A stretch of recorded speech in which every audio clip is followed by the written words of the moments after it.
ጤና ይስጥልን ከዓለም አቀፍ ፋኖ ሚዲያ ዕለታዊ መረጃዎችን ወደ እናንተ ውድ አድማጭ ተመልካቾች የምናደርስበት ሰዓት ላይ እንገኛለን። ዋና ዋና ዜናዎችን ቀዳሚ በማድረግ እንጀምራለን። የአማራ ፋኖ ብሔራዊ ኃይል ሰሜን አማራ ቀጠና በወገራ ወረዳ የጠላት ኃይልን በመምታት ድል ማስመዝገቡን ገለጸ።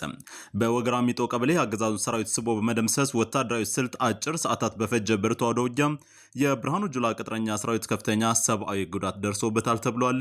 በዝርዝር እንመለከተዋለን። የአማራ ፋኖ ብሔራዊ ኃይል ምዕራብ አማራ ቀጠና ቴዎድሮስ እዝ በ24 ሰዓታት ውስጥ ከፍተኛ ድል ተቀዳጅቷል። አንጃ የከተማ ለመዝረፍ ባሰፈሰፈው አረመኔ ሰራዊት ላይ የ99ኛ ክፍለ ጦር ጀብዱ በመስራት ድል ያስመዘገበ መሆኑ ሰምቷል። ጠላት በተለያዩ ቀጠናዎች በደረሰበት ከባድ ምትም በመደናገጥ ከጥርናፌ ቦታ በመጥፋት ፋኖን እየተቀላቀለ ይገኛል። በዝርዝር ያዝነው አበይት ጉዳያችን ነው።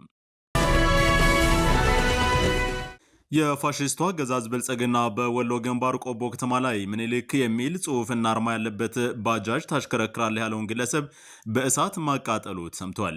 ይህ እጅግ አረመናዊ ድርጊት ከአገዛዙ ብልጽግና ኃይል የሚጠበቅ ቢሆንም የዓለም አቀፍ ሚዲያዎችን ትኩረት ሊስብ የሚችል ሁነት ሆኖ አልፏል። ሌላኛው ዝርዝር መረጃችን ነው። የአፋብኃ ሰሜን አማራ ቀጠና በአርማጭሆ ባደረገ የተከታታይ ቀን ውጊያ ከፍተኛ ድል ማስመዝገቡን አስታውቋል። ይህንንም እንመለከተዋለን። የአፋብኃ ምስራቅ አማራ ቀጠና ምኒልክ እዝ ባደረገው የመካከለኛና ከፍተኛ አመራሮች ስብሰባ የእዙን ከፍተኛ አመራሮች እንደ አዲስ ማዋቀሩ ተሰምቷል።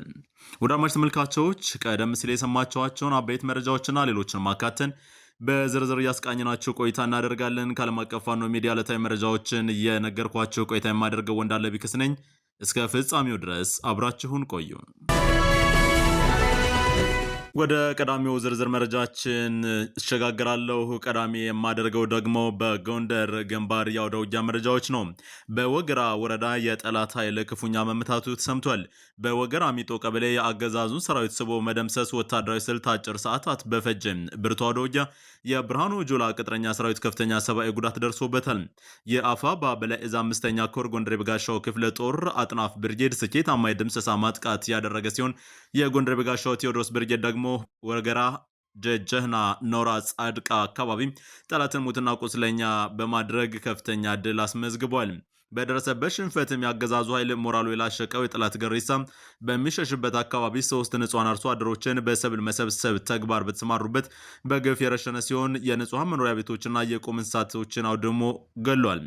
በማሰቃያ ኮድ የፋኖ ቤተሰብና ጎረቤት ናቸው ያላቸውን ንጹሃን በማገት ፈርጥጦ ወደ አምባ ጊዮርጊስ ከተማ ሊሸሽ ችሏል ብሏል። እዙ ባደረሰን መረጃ መሰረት በዚሁ በጎንደር ግንባር መረጃችን ነው የምንቆየው። የአፋብኃ ሰሜን አማራ ቀጠና በአርማጭሆ ባደረገው የተከታታይ ቀን ውጊያ ከፍተኛ ድል ማስመዝገቡን አስታውቋል። የአራተኛ ደጃዝማች ኮር ስር የሚንቀሳቀሰው የተከዜ ክፍለ ጦር ከዳር 29 ቀን 2018 ዓ.ም እስከ ዛሬ ታህሳስ 1 ቀን ድረስ ባደረገው ተጋድሎ የትክል ድንጋይ ወረዳ ንዑስ ከተማ የሆነችውን ጃኒካው ከተማን ተቆጣጥሯል። በክፍለ ጦሩ የራስ አሞራው ብርጌድ በታች አርማጭሆ መሬና ላይ ከጠላት ጋር ተፋልሞ ድል ማድረጉና የጠላት ኃይል አንገት ደፍቶ የተመለሰ ሲሆን የ7 ዓመት ህፃን ልጅን ማቁሰሉን የክፍለ ጦሩ የህዝብ ግንኙነት ኃላፊ አርበኛ አበባ ወርቁ ለዓለም አቀፍ ፋኖ ሚዲያ አስታውቋል። ወደ አድማጭ ተመልካቾቻችን በቀጠናው የተደረገውን የተከታታይ ቀን አውደ ውጊያ ዝርዝር መረጃዎች በተመለከተ የክፍለ ጦሩ የህዝብ ግንኙነት መምሪያ ኃላፊ አርበኛ አበባ ወርቁ በቀጣይ ስልክ መስመራችን ላይ ይገኛል። ጤና ይስጥልን አርበኛ አበባው እንደምናለህ። በቀጠና ያለው የአውደ ውጊያ አክራሞት ምን ይመስላል የሚለውን ለአድማጭ ተመልካቾቻችን አድርስልን። በቅድሚያ ግን እጅግ አድርጌ አመሰግናለሁ። ጤና ይስጥልኝ። አመሰግናለሁ። አርበኛ አበባ ወርቁ እባላለሁ። በሰሜን አማራ ቀጠና በላይ ዘለቀ የአራተኛ ደጃዝማች ኮር የተከዜ ክፍለ ጦር ህዝብ ግንኙነት ክፍል ኃላፊ ነኝ። በዚህ ፈንቀራ ቀጠናም በላይ አርማጭሆ ቀጠና ማለት ነው ከ29 እስከ ዛሬ ቀን ጀምሮ በተከዜ ክፍለ ጦር የራስ አሞራው ብርጌድ ከፍተኛ ተጋድሎ እያደረገ ይገኛል ማለት ነው። በዛሬው ዕለትም የራስ አሞራው ብርጌድ በላይ አርማጭሆ ወረዳ ትክል ድንጋይ ንዑስ ወረዳ የሆነችውን ጃኒካው ከተማን በጠላት ላይ ከፍተኛ የሆነ ሙትና ቁስለኛ አድርጎ ጠላትን ከቦታው በማስወጣት የትክል ድንጋይ ወረዳ ንዑስ ወረዳ የሆነችውን ጃኒካው ከተማን የራስ አሞራው ብርጌድ ተቆጣጥሯል ማለት ነው አሁን ላይ። ስለዚህ አሁን ላይ የፋሽስቱ አብይ አህመድ ስርዓት ያለ የሌለውን ኃይል ምንም እንኳን አሟጦ ቢመጣ እንኳን በየትኛውም ቀጠና እንደ አራተኛ ደጃዝማች ኮር በየትኛውም ቀጠና አውደ ውጊያዎችን በማድረግ ቀጠናችን ነጻ የማውጣትና የማስከበር ስራችን አጠናክረን እየቀጠልን ነው ያለ ነው ማለት ነው። በትላንትናው በ29 ቀን ከሌሊት 9 ተኩል ጀምሮ ነው ጠላት ጥቃት የከፈተው በቀጠና ነጻ ለማውጣት። መሬና ላይ በታች አርማጭሆ ወረዳ በመሬና ላይ ከፍተኛ ውጊያ ነበር ከራስ አሞራው ብርጌድ ጋር። በጠላት ላይ ከፍተኛ የሆነ ራስ አሞራው ውብነ ብርጌድ በጠላት ላይ ከፍተኛ የሆነ ሙትና ቁስለኛ በማድረስ ጠላት አጥሮ እንዲመለስ አድርገዋል ማለት ነው። ጠላት በዚህ ላይ ከፍተኛ ብስጭት ስለነበረው የ7 ዓመት ህፃን እንኳን ተኩሰው ያቆሰሉበት ምክንያት ነበር። በትላንትናው ዕለት እስከ ጃኒካው ድረስ ከፍተኛ ትንቅንቅ ነበር። ነገር ግን በዛሬ ዕለት ደግሞ የፋኖ ኃይላችን ጃኒካው ከተማንም በታች አርማጭሆ ወረዳ መሬና ከተማንም ነጻ በማውጣት እኛ የተቆጣጠርንበት ምክንያት ነው ያለ ማለት ነው አሁን ላይ። ስለዚህ የፋሽስቱ አብይ አህመድ ወታደር ያለ የሌለውን ኃይል እንኳን አሟጦ ቢመጣ ቀጠናዎችን ነጻ ለማውጣት የፋኖ ኃይላችን ከፍተኛ ትንቅንቅና ተጋድሎ በማድረግ ቀጠናውን ላለመልቀቅና የጠላት ኃይልን እንኳን አሳፍረን በመጣበት እንዲመለስ እያደረግን ነው የምንገኘው። ነገር ግን በትላንትናው ዕለት በጣም አሳፋሪና ዘግናኝ ድርጊት ተፈጽሟል ማለት ነው። እሱም በታች አርማጭሆ ወረዳ ወርቅ ምድር ቀበሌ ላይ አንድ የ7 ዓመት ህፃን ተኩሶ ያቆሰሉበት ምክንያት አለ ጠላት ማለት ነው። ይሄ ጠላት ይሄን ያደረገበት ምክንያት ከፍተኛ ሞትና ቁስል ስለደረሰበት ስሜታዊ በመሆንም በህፃናት ላይ ከፍተኛ የሆነ ዘግናኝ ህገወጥ ድርጊት ፈጽሞ በመጣበት ተመልሷል ማለት ነው። በዛሬ ዕለትም ላይ አርማጭሆ ወረዳ ጃኒካው ከተማን የፋኖ ኃይላችን በመቆጣጠርና ጠላትን ወደ ላይ አርማጭሆ ወደ ትክል ድንጋ ከተማ እንዲገባ በማድረግ ከፍተኛ ተጋድሎ አድርገው ጠላት ከፍተኛ ሙትና ቁስል ይዞ ተመልሷል ማለት ነው። ውድ አድማጭ ተመልካቾቻችን መረጃችን እንደቀጠለ ነው። ወደ ጎጃም ተሻግረናል። የደጃዝማች በላይ ዘለቀና የሽፈራው ገርባው ልጆች ከአገዛዙ አረመኔ ሰራዊት ጋር ሲፋለሙ ውለዋል። የአፋባ ቴዎድሮስ ዕዝ 201ኛ ኮር 64ኛ ክፍለ ጦር 3ኛ 5ኛ ሬጅመንትና የክፍለ ጦሩ ቃኝና መሐንዲስ በሸበል በረንታ የእድዋ ከተማ ትምህርት ቤት ገዳያሱ ቀበሌና እነማይ ወረዳ ቢቸና ከተማ ህዳር 29 ከባድ ውጊያ ሲያካሂዱ ውለዋል። 201ኛ ኮር 64ኛ ክፍለ ጦር በሸበል በረንታ በየእድዋ ዙሪያ ገዳያሱ ቀበሌ የአገዛዙ ሰራዊትን ሙትና ቁስለኛ ሲያደርግ በቢቸና ከተማ የሚገኘውን የአረመኔው ሰራዊት ስቦ ማውጣት እስከ ጨለሚት ማርያም አፋፍና ወይናም ድረስ ከባድ ተጋድሎ በማድረግ የጠላት ኃይል ቀስሙን ሰብሯል። በሁለቱም ቀጠና በተደረገው ለአስጨራሽ የጨበጣ ውጊያ ክንዳቸው እንደ እሳት የሚፋጁ 64ኛ ክፍለ ጦር የፋኖ አባላት በአገዛዙ አረመኔ ሰራዊት አባላት ላይ ሙትና ቁስለኛ አድርገዋል። በሸበል በረንታ የእድዋ ከተማ ትምህርት ቤት ገዳያሱ ቀበሌና ቢቸና ከተማ አካባቢ በተደረገው ውጊያ 9 አገዛዙ አባላት ሲደመሰሱ ከ8 በላይ ቀላልና ከባድ ቁስለኛ ሆነዋል። አገዛዙ ይጠቀምበት የነበረው አንድ ተሽከርካሪ ከአገዛዙ የሰው ኃይል ጋር ከቢቸና ከተማ ወጣ ብላ በምትገኘው የቀጋን ሰፈር ከጥቅም ውጭ ተደርጓል። በየድሃ ከተማ የሚገኘው የአገዛዙ ኃይል በተሰጠው ስምሪት አማካኝነት በሀሳብና በተሰጣቸው ግዳጅ ስምምነት ማጣታቸውንና መግባባት ባለመቻላቸው ምክንያት በስሜት መንፈስ ሲተራመሱ አንድ የአገዛዙ የጠላት ኃይል በራሱ ጥይት መቁሰሉና ከጎን ያለውን አንድ ጓዱንም አብሮ ቁስለኛ ማድረጉ ለማረጋገጥ ተችሏል። የአገዛዙ አረመኔ ሰራዊት በአንሸንፕ ቀበሌ ወይዘሮ ይርገዳ ባተ አርሶ አደር አቶ ውበቱ ሀብታሙን በአሰቃቂ ሁኔታ ገድሏል። ህፃን ማረያ ባተ የአገዛዙ አረመኔያዊ ሰራዊት ከባድ ቁስለኛ አድርጎታል። በፋኖ በትር ከፍተኛ የተመታ የአገዛዙ አረመኔያዊ ሰራዊት በአርሶ አደሮች ቤት ውስጥ እየገባ በግድግዳ ላይ የተሰቀሉ የወገብ ዝናሮችና የአርሶ አደሩ 5 አካባቢ መሳሪያን የአቶ አሸናፊ አባቴ ቴሌ ጠባቂ፣ አርሶ አደር ወዳጅ የበለጠ፣ አርሶ አደር ከፋል ወዳጅ፣ አርሶ አደር አስከጃይ መለስ፣ ቄስ ይበልጣል አስናቀ የተባሉ አርሶ አደሮችን ከቤታቸው አስገድደው የድዋ ከተማ በመውሰድ ፋኖን ማርክ ያለው ለማለት የውሸት ፕሮፓጋንዳ እየሰራ ይገኛል ብሏል። መረጃውን ያደረሰው የአፋባ ቴዎድሮስ ዕዝ 201ኛ ኮር የህዝብ ግንኙነት መምሪያ ኃላፊ ነው። በዚሁ በጎጃም ግንባር መረጃችን ነው የምንቆየው። በተለይ ባለፉት 24 ሰዓታት ውስጥ በጎጃም ቀጠና የቴዎድሮስ ዕዝ በርካታ ድሎችን አስመዝግቧል። የአንጀ ከተማን ለመዝረፍ ባሰፈሰፈው የአረመኔ ሰራዊት ላይ 99ኛ ክፍለ ጦር ጀብዱ ሰርቷል። የአፋብኃ ምዕራብ አማራ ቀጠና 109ኛ ኮር 99ኛ ክፍለ ጦር ከመልሶ ማደራጀት ግንባታ ጎን ለጎን በየቀጠናው የተለያዩ ቀላል እስከ ከባድ ውጊያዎችን እያደረገ ድል አስመዝግቧል። ከህዳር 24 2018 ጀምሮ መነሻው ምዕራብ ጎጃም ደንበጫ በማድረግ አንጄ ቀበሌ በመመሸግ ለ7 ቀናት ህዝብን ለመግደልና የተለያዩ ዘረፋዎችን ለመፈጸም የተንቀሳቀሰው ጠላት ጀግኖቹ ረፍት ሲነሱት ቢሰነብቱም ዛሬም ከሌሊቱ 11 ሰዓት እስከ 6 ሰዓት ከባድ ውጊያ ማድረግ በጠላት ላይ ከፍተኛ ሰብአዊና ቁሳዊ ኪሳራን አድርሷል። በዚያ ወደ ውጊያ በአማራ ክልል ራሱን ጥምር ጦር ብሎ የተንቀሳቀሰ ያለው አረመኔው ሰራዊት ሞርተር 120 እና ዙ 23 የተጠቀመ ቢሆንም በ109ኛ ኮር 99ኛ ክፍለ ጦር አናብስቶች ከባድ ኪሳራ የደረሰበት ሲሆን ከ35 በላይ የሰው ኃይል ሲደመሰስ ከ40 በላይ ከቀላል እስከ ከባድ ቁስለኛ ማድረግ ተችሏል። ደንበጫ ወረዳ እንጄ አሳቅሽኝ ማርያም ቤተክርስቲያን በመሸገው ቤተክርስቲያን አጥር ግቢን በማቆሸሽ ሲጸዳዳበት የነበረውን ምሽግ በማስለቀቅ ብዛት ያለው ተተኳሽና ነፍስ ወከፍ ክላሽንኮቭ መሳሪያም መማረክ ተችሏል። በሌላው በዚሁ በጎጃም ግንባር ጠላት በተለያዩ ቀጠናዎች በደረሰበት ከባድ ምት በመደናገጥ ከጥርናፌ ቦታው በመጥፋት ፋኖን እየተቀላቀለ ነው። ቴዎድሮስ 201ኛ ኮር 64ኛ ክፍለ ጦር ህዳር 29 2018 በአገዛዙ አርመናዊ ሰራዊት ላይ በወሰደው እርምጃ ድንጋጤ ውስጥ የገቡ የአገዛዙ አባላት ከነማያ ወረዳና ከሸበል በረንታ ወረዳ ከሚገኘው ራሱን መከላከያ ብሎ ከሚጠራው 601ኛ ኮር 605ኛ ኮር 14ኛ 22ኛ ክፍለ ጦር 5ኛ ሬጅመንትና 2ኛ ሻምበል መረገጭ ከተማ በመክዳት ይበልጣል አዱኛ የሚባል መከላከያ አንድ ኮሪያ ክላሽ 2 ካዝና ከ120 ጥይት እንዲሁም ከወይራ ቀበሌ ሞላልኝ የሚባል የመከላከያ አባል የነበረ 2 ኮሪያ ክላሽ ከ150 ተኳሽ በመያዝ አፋብኃ ቴዎድሮስ 201ኛ ኮር 64ኛ ክፍለ ጦርን ከነሙሉ ትጥቃቸው ተቀላቅለዋል። በተመሳሳይ ስቲበል አዳሙና ጓደኛዋ 44ኛ ክፍለ ጦርና አዲስ ቅዳም ከተማ በሚገኘው ካምፕ በመውጣት 105ኛ ኮር 44ኛ ክፍለ ጦርን ተቀላቅለዋል።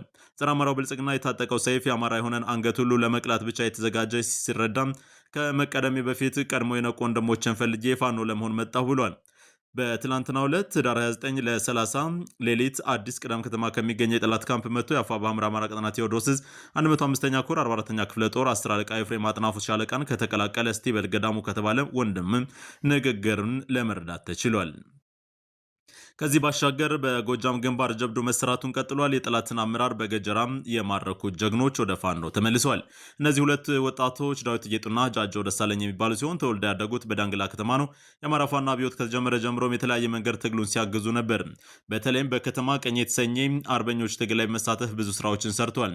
ታዲያም ህዳር 25 ቀን ዳንግላ ከተማ ላይ ከቀኑ 5 ሰዓት ጸጋ የተባለው የከተማ ሚኒሻ ከፍተኛ አመራርና ህዝቡን ያስመረረ የለየለት ባንዳ መሃል አስፓልት ቀበሌ 5 ላይ በገጀራ እርምጃ መውሰድ መሳሪያውን ይዘው ወደ ቴዎድሮስ እዝ መቀላቀላቸው ተሰምቷል። ወደ ፋኖ ሲገቡም ደማቅ አቀባበል ተደርጎላቸዋል የተባለው አርበኞቹን ድርጊት የፈጸምነው በቅርቡ መሪያችን አርበኛ ዘመነ ካሴ በከተማ ያለውን ትግል እንዲቀጣጠል ያስተላልፈውን መልእክት ተከትሎ መሆኑንም የአርበኞቹ ቃል ያስረዳል። በእነማይ ወረዳ ማህበረ ብርሃን ቀበሌ ቆይ መገንጠያ የሚገኝ አረመኔው አገዛዝ ሾራቸው በለጠባቸው የብአዴን አመራሮች ትዕዛዝ የንጹሃን አርሶ አደሮችን ቤት ካምፕ እንዲሆን ትዕዛዝ መስጠታቸውም ተሰምቷል።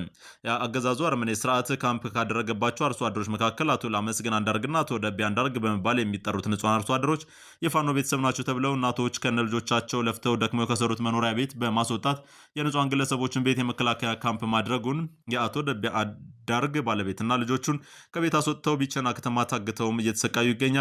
አገዛዙ አረመኔ ሰራዊት በማህበረ ብርሃን ቀበሌ 2 የቀንድ ከብት የሱቅ ሸቀጣሸቀጥ ሙሉ የቤት ዕቃ ሙሉ ሲያወድሙ 5000 ብር ስለመዝረፋቸውም ሰምቷል።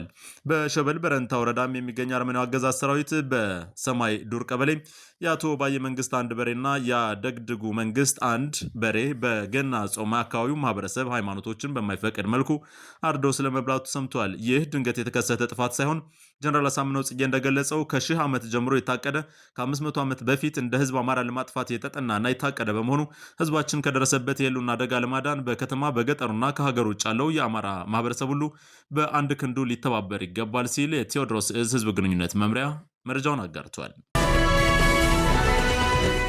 ውድ አድማጭ ተመልካቾቻችን ወደ ወሎ ግንባር መረጃዎቻችን እንሸጋገራለን። በወሎ ግንባር በቆቦ ከተማ የአገዛዙ ኃይል እጅግ ዘግናኝ የተባለን ድርጊት ፈጽሟል። የፋሽስቱ አገዛዝ ብልጽግና በወሎ ቆቦ ከተማ ላይ ምኒልክ የሚል ጽሑፍና አርማ ያለው ባጃጅ ታሽከረክራለህ ያለውን ግለሰብ ነው በሳት ያቃጠለው። የፋሽስቱ ብልጽግና አገዛዝ ዙፋን ጠባቂ ሰራዊት ትላንት ዳር 30 በቆቦ ከተማ አንድ አቶ ብርሃን ፍስሐ የተባለን ግለሰብ ምኒልክ የሚል ጽሑፍና አርማ ያለው ባጃጅ ታሽከረክራለህ በሚል ምክንያት በመያዝ ወደ ሆርማት ወታደራዊ ካምፕ በመውሰድ ምሽቱን ቤንዚንና ጭድ በመጠቀም መላ ሰውነቱን አቃጥለው ሞቷል ብለው ጥለውት ሄደው ማሳ ላይ ወርቆ ተገኝቷል። ጸረ አማራውና ጸረ ኢትዮጵያዊ ፋሽስት የብልጽግና አገዛዝ በበታችነት ስሜት የተተበተበና ስቃይ ውስጥ ያለ መሆኑ የሚታወቅ ሲሆን ዛሬም የበታችነት ስሜት በሽታው ቀጥሎ ሚኒሊክ የሚል ስምና ፎቶውንም አርማ አድርገሃል በሚል አንድን ግለሰብ በአሰቃቂ ሁኔታ መላ ሰውነቱን በቤንዚንና ጭድ አቃጥሎ የጥላቻ ጥጋቸውን አሳይተዋል። ጥቃቱ የተፈጸመበት ግለሰብ የመራቢያ አካሉን ጨምሮ መላ ሰውነቱ ላይ ከፍተኛ ጉዳት የደረሰበት ሲሆን በአሁኑ ሰዓት በሕክምና ላይ ይገኛል ተብሏል። መረጃውን ያደረሰን የምስራቅ አማራ ቀጠና ሚኒሊክ እዝ የህዝብ ግንኙነት ክፍል ነው። በዚሁ በወሎ ግንባር መረጃችን ነው የምንቆየው። የምስራቅ አማራ ቀጠና ሚኒሊክ እዝ ንጉስ ሚካኤል አሊኮር ከመብረቅ ክፍለ ጦር በሚንቀሳቀስበት የወግዴ ወረዳ ግንባር በየጊዜው ሽንፈት የገጠመው የፋሽስቱ አብይ አህመድ ወንበር ጠባቂ ተስፋ መቁረጡን የሚያመላክት ድርጊት እየፈጸመ ነው። ቡድኑ ወግዴ ወረዳ ውስጥ አንዲት ወላድ እናትን በጥይት ደብድቦም ገድለዋል። ትላንት በስቲያ ህዳር 29 2018 ምሽት 5 ሰዓት አካባቢ የተፈጸመው ድርጊት የበርካቶችን ሰዎች ልብ ያሳዘነ ነው። በወረዳ ውስጥ የለሚ ቀጠና 031 ቀበሌ ነዋሪ የሆነች እናት ምጥ ተይዛ ስለነበር አምቡላንስ ባለመኖሩ ከለሚ ጤና ጣቢያም ወደ ወግዴ ሆስፒታል በባጃጅ እየሄደች ባለችበት ሰዓት ጸረ አማሮች በጥይት ደብድበው የገደሏት ሲሆን አብሯት የነበረን የጤና ባለሙያ ጭምር ከባድ ጉዳት የደረሰበት መሆኑ ታውቋል። የባጃጅ ሹፌሩን ጭምር የት እንዳደረሱት እስካሁን አልታወቀም። የተገደለችው እናት ወይዘሮ ሀዋ ሀሰን ከድር ስትባል ከለሚ ወደ ወግዴ ሆስፒታል እየመጣች ሳለች መከላከያ ሰራዊት ተብዬ የፋሽስቱ አብይ ወንበር ጠባቂ ከመሸገበት ከሰዎች ለሰዎች ካምፕ አጠገብ ባጃጁን አስቁመው ነው እናቷና እህቷ ፊት አናቷን በጥይት ደብድበው የገደሏት። ትላንት የተፈጸመው ድርጊት ለአራተኛ ጊዜ መሆኑ ነው ከስፍራው እየወጡ የሚገኙ መረጃዎች የሚያሳዩት። ከዚህ ቀደም 3 እናቶች ተገድለዋል። ወረዳው ውስጥ 6 አምቡላንሶች ቢኖሩም አገልግሎት የሚሰጡት ለጸጥታ ኃይል አባላት ብቻ ሲሆን ወላድ እናቶችና ህሙማን በባጃጅ እንዲሁም የመንገድ ችግር ባለበት ቀጠና በሞተር ሳይክል ነው ወደ ጤና ተቋማት የሚሄዱት ያሉት የመረጃ ምንጮች ወረዳው ውስጥ አምቡላንሶችን መከልከል ብቻ ሳይሆን ታካሚዎችን መግደል የተለመደ ተግባር ሆኗል ብለዋል። የምስራቅ አማራ ቀጠና ሚኒሊክ ህዝብ ባደረሰው መረጃ መሰረት በዚሁ ምስራቅ አማራ ቀጠና ሚኒሊክ እዝ መረጃዎችን ቆያለን። ሚኒሊክ እዝ ድርጅታዊ ዓመታዊ ስብሰባውን አካሂዷል። የአፋባ ምስራቅ አማራ ቀጠና ሚኒሊክ እዝ የኮርና የድርጅት ከፍተኛ አመራሮችን ያካተተ ለአንድ ሳምንት ተከታታይ ቀናቶችን የወሰደ ዓመታዊ ድርጅታዊ ከፍተኛ ስብሰባውን አካሂዷል። ሚኒሊክ እዝ በስብሰባው የህልውና ትግሉ ለድልና ነጻነት ይበቃ ዘንድ የአመራር ሽግሽግ እያደረገና አዳዲስ ሹመቶችን የሰጠ ሲሆን አስተዳደራዊ እርምጃዎችን በመውሰድ ስብሰባውን ቋጭቷል። የፋሽስቱ ብልጽግና አገዛዝ ሚኒሊክ ዓመታዊ ድርጅት ስብሰባውን እንዳያካሄድ በከፍተኛ እግረኛ ጦርና ሜካናይዝድ እንዲሁም በአየር ኃይል በጀትና በድሮን ታገዘው ብርቱ ጥረት ያደረገ ቢሆንም ንስሮቹ በታላቅ ጽናትና ቁርጠኝነት ስብሰባውን አካሂደዋል። በስብሰባው ሚኒሊክ እዝ ዓመቱን በጥልቀት በመገምገም ያሉ ጠንካራና ደካማ ጎኖችን በመለየት ዘመቻ አርበኛ ደማሊ አባናዳውን ጨምሮ የተገኙ በርካታ ወታደራዊና ፖለቲካዊ ብሎም ዲፕሎማሲያዊ ድሎችን በጥንካሬ እንዲሁም ከድሎቹ ባሻገር ያሉ ክፍተቶችን በደካማ ጎን በመገምገም ለቀጣይ ዘላቂ ድል በቂ ሁለንተናዊ ዝግጅት በማድረግ ስብሰባውን በአመርቂ ሁኔታ ደምድሟል። ሚኒሊክ እዝ ዓመታዊ ድርጅታዊ ስብሰባውን የአመራር ሽግሽግ በማድረግና አዳዲስ ሹመቶችን የሰጠ ሲሆን ጠቅላላ የአመራር መዋቅሩንም ይፋ አድርጓል። በዚህም የኦዲትና ቁጥጥር ኮሚሽን ጸጋይ ብርሃኑን አድርጎ ሲሾም ወታደራዊ ፍርድ ቤት አርበኛ ተመስገን አማረ ህግና ስነስርዓት ጉባኤ እንደዚሁም ሰብሳቢውን ዋርካውን ምሬ ወዳጆን ባለበት እንዲጸና በማድረግ ወታደራዊ አማካሪ ኮሎኔል ሞገዝ ዘገየንም እንደዚሁ ባለበት እንዲጸና አድርጓል። አርበኛ አለሙ ገላውን ምክትል ወታደራዊ አማካሪ አድርጎ ነው የሾመ። ከዚህ በተጨማሪ ወታደራዊ መዋቅር ፖለቲካዊና የህዝብ አስተዳደሮችንም ይፋ አድርጓል። ምክትል ሰብሳቢና ወታደራዊ አዛዡን አርበኛ ደሳም ብርሃኔ ሲያደርግ ጸሐፊና ወታደራዊ ቃል አቀባይ አርበኛ ትዝታ በዛብህ፣ ምክትል ወታደራዊ አዛዥ አርበኛ ወንድሙ ማሩ፣ ወታደራዊ ቅና ስትራቴጂ ኮሎኔል አባይ ባየው፣ ዘመቻ መምሪያ ኃላፊ አርበኛ በለጠ ሸጋው፣ ምክትል ዘመቻ ኃላፊ ዘመቻ ስምሪት ኮሎኔል ፈንታው መኮየን እንደዚሁም ወታደራዊ አስተዳደር ሻለቃ ያረጋል አሰፋን መድቧል። ከዚህ ባሻገርም የተለያዩ የሰው ኃይል የጤና ጉዳይ መምሪያን የሰየመ ሲሆን ዶክተር አወከር ሰይድ ምክትል ለጤና ጉዳይ መምሪያ ሆኖ ተሹሟል። እንደዚሁም ለስንቅና ስርጭት ለኦርዲናንስ ምክትል ትራንስፖርት ወታደራዊ ስልጠና መምሪያን ደግሞ መቶ አለቃ ዮሴፍ አስማረም አድርጎ ነው የሰየመው። ከዚህም ባሻገር ዋና ዋና የሚባሉ ወታደራዊ ስምሪቶችንም ስለ መስጠቱ ነው የተሰማው። የልዩ ዘመቻ መምሪያን አርበኛ ተሾመ ፈንታዬ እንዲመራው ነው የተሰየመው። ከዚህ ባሻገርም የፖለቲካዊ መዋቅር የተሰጠ ሲሆን ምክትል ሰብሳቢና ፖለቲካ ጉዳዮች ጽህፈት ቤት ኃላፊ አርበኛ ሄኖክ አዲስ ሲሆን ምክትሉ ሞገስ አባራ ሆኗል። የጥናትና ስትራቴጂ ጉዳዮች መምሪያ አርበኛ አራጋው ያለው፣ የውጭ ጉዳይ መምሪያ አርበኛ ቢዮቲመር፣ የአደረጃጀት መምሪያ አርበኛ አበበ ቀየው፣ የህዝብ ግንኙነት መምሪያ አርበኛ አበበ ፈንታው፣ ምክትል የህዝብ ግንኙነት መምሪያ አርበኛ ኑረዲን አበበ፣ ሚዲያና ኮሚኒኬሽን ክፍል እንደዚሁም የተለያዩ ሌሎች መደቦችንም ለመስጠት ችሏል። የጽህፈት ቤት ኃላፊን አርበኛ ደስታውን ሲያደርግ የፋይናንስና ግዥ አስተዳደር መምሪያ አርበኛ ንጉሴ ያዳነ፣ የአካውንታንት እንደዚሁም የገንዘብ ያዥ የግዥ ክፍል የሀብት አፈላላጊ የህዝብ አስተዳደር መምሪያ የእቅድና ዝግጅት መምሪያን ሁሉ ምደባ ስለማድረጉ ነው የገለጸው። መዳረሻው ድልና ነጻነት የሆነ የአማራ ህዝብ ሉና ተጋድሎ ተጠናክሮ ይቀጥላል ሲል የእዙ ህዝብ ግንኙነት መምሪያ ክፍል መረጃውን አድርሶናል። ውድ ዓለም አቀፍ ፋኖ ሚዲያ ቤተሰቦች አድማጭ ተመልካቾቻችን ለዛሬ ዋለ ፋኖ ዜና ጥንቅር የመራረጥናቸው መረጃዎች እስካሁኖችን ይመስላሉ። መረጃውን እያደረስኳቸው ቆየሁት እንዳለ ቢክስ ነኝ። በሌላኛ መረጃ ሰዓት ዳግም እስከምንገናኝ ድረስ በያላችሁበት ቸር እንዲገጥማችሁ ተመኘው።